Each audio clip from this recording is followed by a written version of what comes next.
From the News Channel 5 network, this is SportsLine.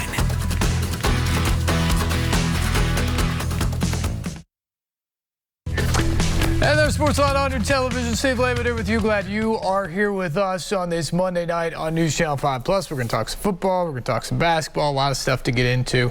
But the big thing coming up tomorrow is the deadline for franchise tags around the NFL. Will the Titans put the franchise tag on Harold Landry at about $18 million?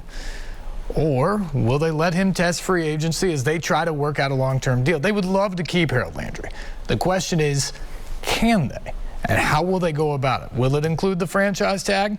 Or can they work out a long-term deal other than that? Or will they let him test free agency and potentially risk losing the pass rusher who had 12 sacks last year for them as the pass rush went to a totally different level? We can talk about that throughout the show here, but for right now, let's go to the NFL Combine from this past week. Titans GM John Robinson asked right out of the gate what their plan is with that and much more as we get set for the offseason. Here is J-Rob last week. I don't know how I feel, Corey. I hope so. I mean, he's done a lot of good things for us, but there's a lot of factors that go into that, and he's certainly worked hard, and he's been about what we're about, and we're going to do our best to try to keep him there. How do you balance, John, the desire to keep that pass rush intact, but also knowing you need to keep things? Yeah, it was fun to watch last year to see how all that kind of came together, and I think that all of those guys, they benefited from each other. I thought the rush was coordinated. I thought Danico's presence along with Jeffrey's presence helped Harold. I thought Harold's presence helped Jeffrey, and that's what you want from that front. But it is a balance, of kind of keep that thing together and working through Harold's contract and being mindful of players that we have kind of coming down the pike too, that we want to try to keep there as well. John, what did you think about Julio's year with you guys? And, how did you evaluate that? And you're concerned that back-to-back seasons that kind of marred by injury. Yeah, I mean, I thought he kind of came in and he had the hamstring, and then it looked like we were headed in the right direction, John, and had some setbacks along the way. I know he worked extremely hard. He was one of the first ones in the building each day, trying to get in there. I know he was passionate about getting on the field, helping his teammates, his approach to the team. I thought he treated the team really, really well, and how he was trying to get out there. And unfortunately, he wasn't out there enough to really make an impact week after week after week. Certainly when he was out there, I think he certainly helped our football team. But yeah, it was one of those things that was really just kind of seemed like a nick every week that we were trying to work through. How much has been 2 years, this last year, that first year, give you concern moving forward? Yeah, I think that's a balance that you always work through, John, as players, as their careers start to get a little longer, and you see some things and you're wondering, was that an isolated instance, or is this going to be a repetitive thing? It's something that we're talking about internally with our medical team, staff-wise, with our scouts about that. How much in flux is the offensive line situation with him being an unrestricted free agent and both Roger and Taylor having high cap numbers? Yeah, I think we're working through that. We're working through that, Terry. I think that that group's been together for a long time, and they know each other. There's something to be said when you've got that type of continuity with your front. The calls and they've seen and they just kind of know this player is going to be there when this happens. But those are some of the decisions that we're having to work through with Ben and trying to keep him and looking at really all the positions on our football team with decisions that we're going to have to make to get under the cap so that we can be in congruence with the league rules. You've shown in the past the ability to draft for future needs, and with the quarterback position, how do you go about that process of figuring out when is that time to start drafting for eventual replacement? Yeah, that's a great question, T. And it's we do our due diligence on all those cues. Certainly, the guys. There's some in certain drafts where they're way out of our reach because you're picking at the back of the draft, and they're going to go in the top 3 or 4 picks.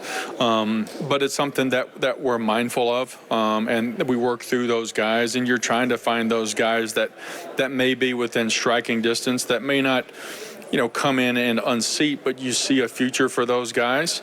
And we're doing that with this group here. Not saying we'll take one, but that's part of what our job is to look at all the position groups and see how and if they make sense for our football team, and then what path or what direction we would go down with those guys. What are your thoughts on this class? They say this is a weak quarterback class. What are your personal thoughts?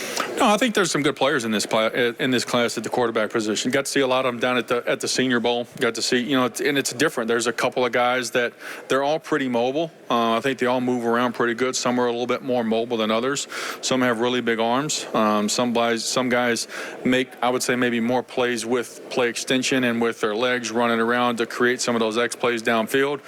And some guys are more, typical rhythm passers that, play better from the pocket. So I think stylistically and offensively, how you're going to build your offense, there's value with different guys in the draft. John, you pushed some money back with some restructures, did portable years for the first time maybe in franchise history.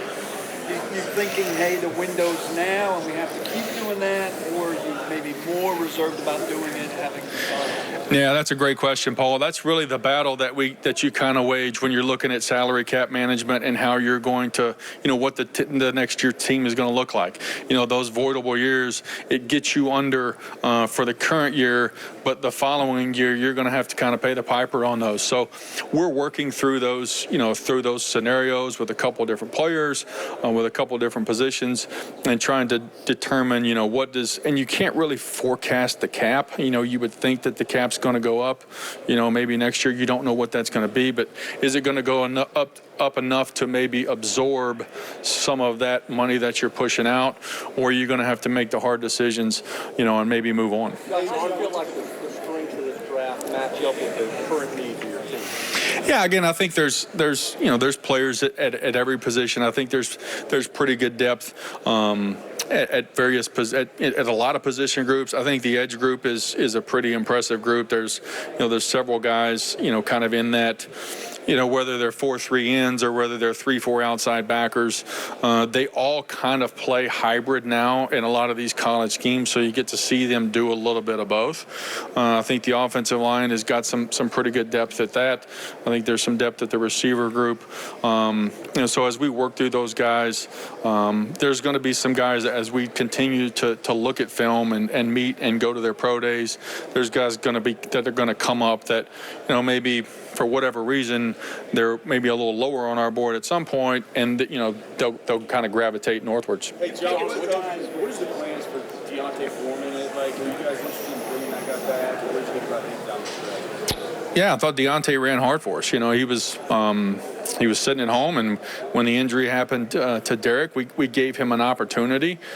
And he took advantage of the opportunity. He ran hard. I thought him and Dontrell and even Adrian's short time with us, all of those guys ran hard. They were working. That's one thing we talk about is when they're sitting at home and they're not working, guys that play football for a living, you miss it. And when you get an opportunity like Foreman did, like Dontrell did, you relish that opportunity. And I thought both of those guys really took advantage of the opportunity, and it's something that we preach to our younger players is you never know when you're not going to have the opportunity, and you never know when you're going to get a second or third one. And I thought both of those guys did an outstanding job of taking advantage of their opportunity. And then we'll just kind of see how it goes here as we inch closer to free agency. You've taken some injured guys, John. You've taken some injured guys. You started extension talks at all with A.J. Brown, and also curious if you looked at his baseball tweets at all and if you thought anything of those. I said stick the. I mean, he hit it pretty good though, I guess, and probably stick the football. I don't know if he hit the curve. I mean, easier to hit out of a batting cage when it's just coming straight at you. But no, it's very, very preliminary. Just in there's been nothing really exchanged. But AJ knows how we feel about him, and we know how AJ feels about the football team, and we'll get to work on that. When we can. Paul, go ahead. Sorry. Taking some injured guys, falling through maybe his values. A couple Alabama receivers. How do you kind of balance the value that they fall to with the loss of time you might play? Yeah, that's the we've done it a couple times here. Really the last couple years with Jeffrey and the 19 draft, and that one certainly paid dividends for us. And then this past year with Caleb, and I thought Caleb was on track. He was back practicing. He was moving around good. He was getting his legs under him, and then had the unfortunate injury there in our stadium. So, but he's working hard. He's been in just about every day. I've seen him in there. He's rehabbing. He's getting stronger. But those are some of the hard discussions that we have, is the risk reward of the player, knowing that. And, with those two players specifically, the timing of their injury and, how much of that season are you going to miss and not have those guys relative to what the dividends that they might, bring to your football team kind of closer to the end of the season. I'm curious as to if you had any thoughts on the stadium talks in Nashville and what a new stadium could potentially do for the franchise and for the city as well. No, I think it would be it'd be outstanding. I'm not involved in those talks. As long as it's got 100 yards and 2 end zones, that's what we're looking for. But I think it would be great for the city of Nashville. It's a destination city. I think our fans have done a great job of maybe pushing some of the opposing fans out of our stadium relative to my previous when I first got here, because we've had some success on the field. But Nashville is a great city. I think it would be a destination spot for a lot of different venues to come in, whether it's basketball, concerts, college football games, whatever it may be. And I think it'd be great for the city. What's your biggest deterrent when evaluating quarterback class? Biggest deterrent? I think you look at the system that they play in when you're evaluating quarterbacks. What system do they play in? Are they able to get the football? Are they able to decipher the coverage? And are they able to find the open guy? Are they able to deliver an accurate pass? Decision-making accuracy. I think those are the most important things. And you've certainly got some X-factor quarterbacks now in this college game who can make plays with their feet. That's kind of like a bonus. But at some point, you're going to have to drop back and throw from the pocket, be able to decipher coverage, find the open receiver, and deliver an accurate pass. Did a great job. Did a great job for us coming back, and we'd like to have him back. Is Monty's development any sort of part of that equation? Yeah, we'll see how Monty comes back. He had an injury there at the end, and I know he's working hard, and we're excited. I thought Monty really did a nice job, kind of toward the middle of the season, kind of getting into a groove. He and I had a great conversation about. And we talk about this rookie wall that all these players face, all these rookies. And, a lot of these guys, when they play at these big programs, they're like, it's not real. Well, Monty, he goes, J-Rob, it's real. Like, and you can talk to him about it. And he's told a lot of his Georgia teammates, like, get ready because it's a real thing. One more. What about Darrington Evans' development? Yeah, he was hurt last year. He didn't play for us. What about tight end? You got one under contract right now. Do you have to find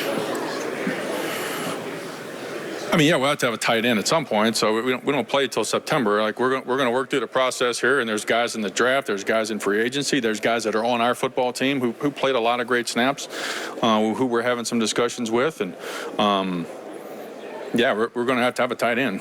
Probably a couple.